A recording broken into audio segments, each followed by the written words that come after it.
بسم اللہ الرحمن الرحیم۔ حضرت حارث اشعری رضی اللہ تعالیٰ عنہ سے منقول ہے کہ نبی اکرم صلی اللہ علیہ وآلہ وسلم نے ارشاد فرمایا کہ اللہ تعالیٰ نے حضرت یحییٰ بن زکریا علیہ السلام کو 5 باتوں کا خصوصیت کے ساتھ حکم فرمایا کہ خود بھی ان پر عامل ہوں اور بنی اسرائیل کو بھی ان کی تلقین فرمائیں، مگر حضرت یحییٰ علیہ السلام کو ان امور خمسہ کی تلقین میں کچھ تاخیر ہو گئی۔ تب حضرت عیسیٰ علیہ السلام نے فرمایا، میرے بھائی اگر تم مناسب سمجھو تو میں بنی اسرائیل کو ان کلمات کی تلقین کروں جن کے لیے تم کسی وجہ سے تاخیر کر رہے ہو۔ حضرت یحییٰ علیہ السلام نے جواب دیا کہ اگر میں آپ کو اجازت دے دوں اور خود تعمیل حکم نہ کروں تو مجھے خوف ہے کہ کہیں مجھ پر کوئی عذاب نہ آ جائے یا میں زمین میں دھنسا دیا جاؤں، اس لیے میں خود ہی پیش قدمی کرتا ہوں۔ چنانچہ انہوں نے بنی اسرائیل کو بیت المقدس میں جمع کیا۔ جب مسجد بھر گئی تو واعظ کیا اور ارشاد فرمایا کہ اللہ تعالیٰ نے مجھ کو 5 باتوں کا حکم فرمایا ہے کہ میں خود بھی ان پر عمل کروں اور تم کو بھی عمل کی تلقین کروں۔ 1، اللہ تعالیٰ کے سوا کسی کی پرستش نہ کرو اور نہ کسی کو اس کا شریک ٹھہراؤ، کیونکہ مشرک کی مثال اس غلام کی سی ہے جس کو اس کے مالک نے اپنی رقم سے خریدا، مگر غلام نے یہ طریقہ اختیار کر لیا کہ وہ جو کچھ کماتا ہے وہ مالک کے سوا ایک دوسرے شخص کو دے دیتا ہے۔ تو اب تم بتاؤ کہ تم میں سے کوئی شخص یہ پسند کرے گا کہ اس کا غلام ایسا ہو؟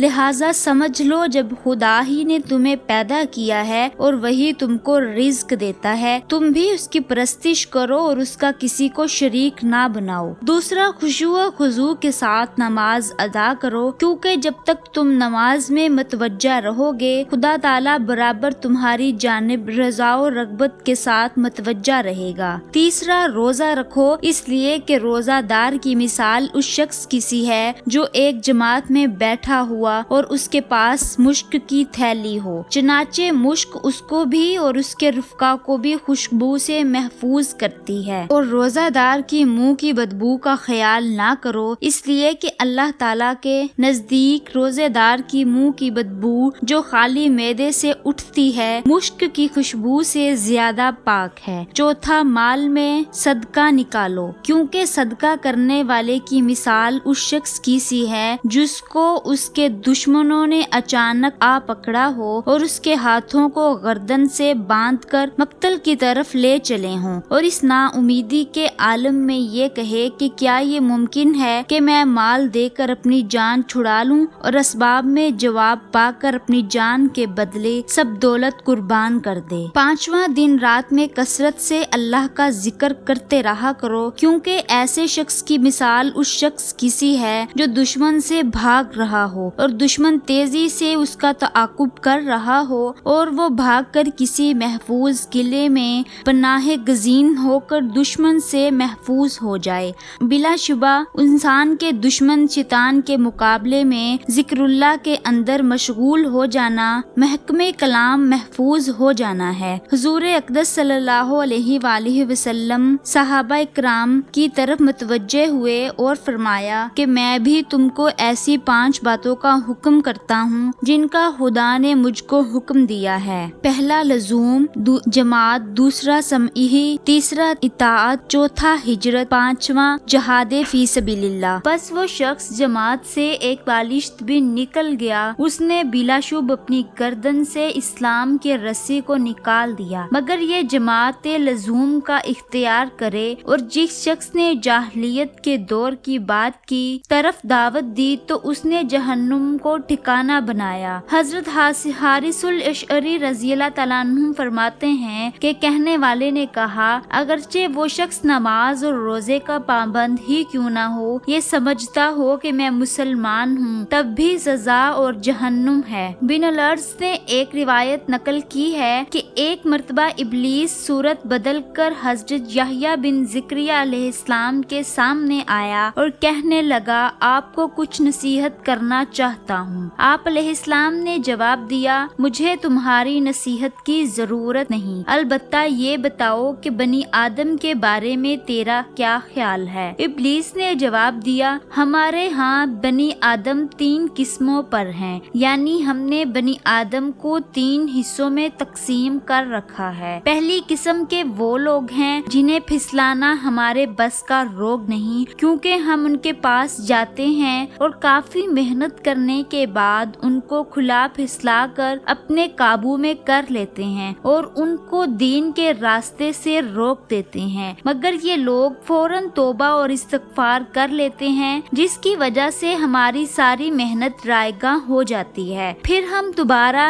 جا کر ان کو بہکانے میں کامیاب ہو جاتے ہیں، مگر پھر وہ توبہ استغفار سے ہماری محنت پر پانی پھیر دیتے ہیں۔ عرض یہ ہے کہ ایسے لوگ ہمارے جال میں نہیں آتے، اس لیے ہم ان سے نا امید نہیں ہوتے اور نہ ہی ان سے اپنی کوئی حاجت پوری کرا سکتے ہیں، تاہم اس قسم سے بہت مشقت میں پڑ جاتے ہیں۔ اور بنی آدم کی دوسری قسم کے لوگ وہ ہیں جو آسانی سے ہمارے قابو میں آ جاتے ہیں، اور وہ ہمارے ہاتھوں میں اس طرح رہتے ہیں جیسے تمہارے بچوں کے ہاتھوں میں گیند۔ ہم ان سے جیسے چاہیں کام لے لیتے ہیں اور یوں ہماری محنت کارگر ثابت ہو جاتی ہے۔ اور تیسری قسم میں آپ جیسے معصوم لوگ ہیں، ہمارا کوئی قابو نہیں چلتا۔ علماء سیر نے اسرائیلیات سے نقل کیا ہے کہ حضرت یحییٰ علیہ السلام کی زندگی کا بڑا حصہ صحرا میں بسر ہوا۔ وہ جنگلوں میں خلوت نشین رہتے اور درختوں کے پتے وغیرہ ان کی خوراک تھی، اور وہیں ان پر اللہ تعالیٰ کا کلام نازل ہوا۔ تب انہوں نے دریائے یرعون کے نوح میں دین الہی کی تبلیغ شروع کر دی اور حضرت عیسیٰ علیہ السلام کے ظہور کی بشارت دینے لگے۔ ابن اسحاق حضرت وہب بن منبار رحمۃ اللہ علیہ سے چند روایات نقل کی ہیں، جن کا حاصل یہ ہے کہ حضرت یحییٰ علیہ السلام پر خدا کی خشیت اس درجے کی تھی کہ وہ اکثر روتے رہتے تھے، حتیٰ کہ ان کے رخساروں پر آنسوؤں کے نشان پڑ گئے تھے۔ چنانچہ ایک دن ان کے والد ماجد حضرت زکریا علیہ السلام ان کو جنگل میں تلاش کرتے ہوئے پا لیا تو فرمایا،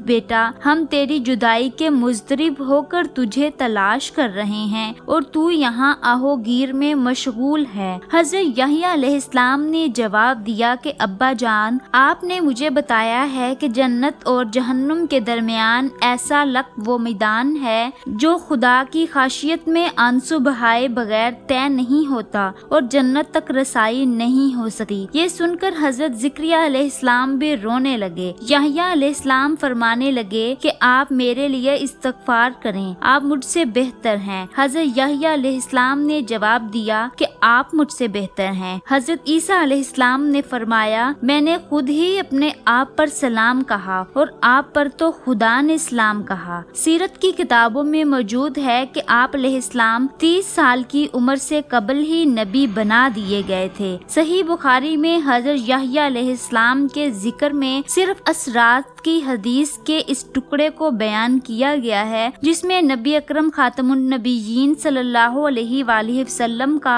دوسرے آسمان پر ان کے ساتھ ملاقات کرنا مذکور ہے۔ بس جب میں دوسرے آسمان پر پہنچا تو دیکھا یحییٰ و عیسیٰ موجود ہیں۔ جبرائیل نے کہا کہ یہ یحییٰ و عیسیٰ ہیں، ان کو سلام کیجیے۔ میں نے ان کو سلام کیا، انہوں نے سلام کا جواب دیا، پھر دونوں نے کہا آپ کا آنا مبارک ہو۔ ہمارے نیک بھائی اور نیک پیغمبر حضرت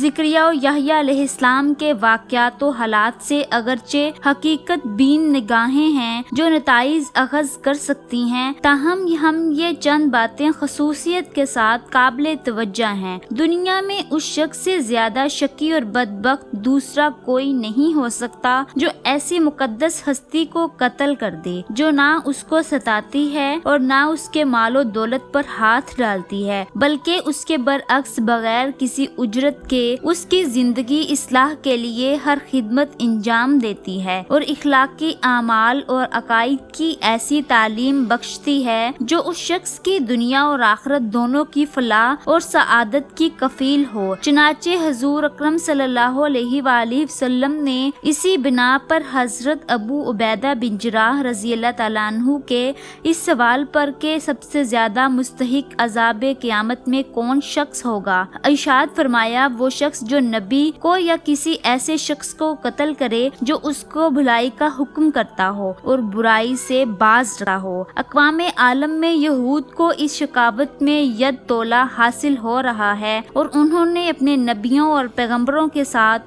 جس قسم کی توہین آمیز سلوک کیا حتیٰ کہ قتل تک کروا رکھا ہے، اس کی نظر دنیا کی پر مفقود ہے۔ چنانچہ حضرت زکریا حضرت یحییٰ علیہ السلام بھی انہی بدبختوں کے ظلم کا نشانہ بنے اور جام شہادت نوش فرمایا۔ حضرت معاویہ رضی اللہ تعالیٰ عنہ مولا حضرت قاسم سے ایک طویل روایت نقل کی ہے جس میں حضرت یحییٰ علیہ السلام کی شہادت کا واقعہ اس طرح مذکور ہے کہ دمشق کے بادشاہ ہدا بن ہداد نے اپنی بیوی کو 3 طلاقیں دی تھی اور وہ چاہتا تھا کہ اس کو دوبارہ اپنی بیوی بنا لے۔ حضرت یحییٰ علیہ السلام نے فتویٰ طلب کیا تو انہوں نے فرمایا اب یہ تجھ پر حرام ہے۔ ملکہ کو یہ بات سخت ناگوار گزری اور حضرت یحییٰ علیہ السلام کے قتل کے در پہ ہو گئی اور بادشاہ کو مجبور کر کے قتل کی اجازت حاصل کر لی۔ جب آپ مسجد جبرون میں نماز میں مشغول تھے تو آپ علیہ السلام کو قتل کروا دیا اور چینی کے تشت میں آپ کا سر مبارک رکھ کر منگوایا، مگر سر مبارک اس حالت میں بھی یہی کہتا رہا کہ تو بادشاہ کے لیے حلال نہیں ہے، کسی اور سے شادی کر لے، اور اسی حالت میں خدا کا عذاب آیا اور اس عورت کو فوراً زمین میں دھنسا دیا۔ دعا ہے کہ اللہ تعالیٰ میرا سنانا، آپ کا سننا اپنی بارگاہ رسالت میں قبول فرمائے، آمین۔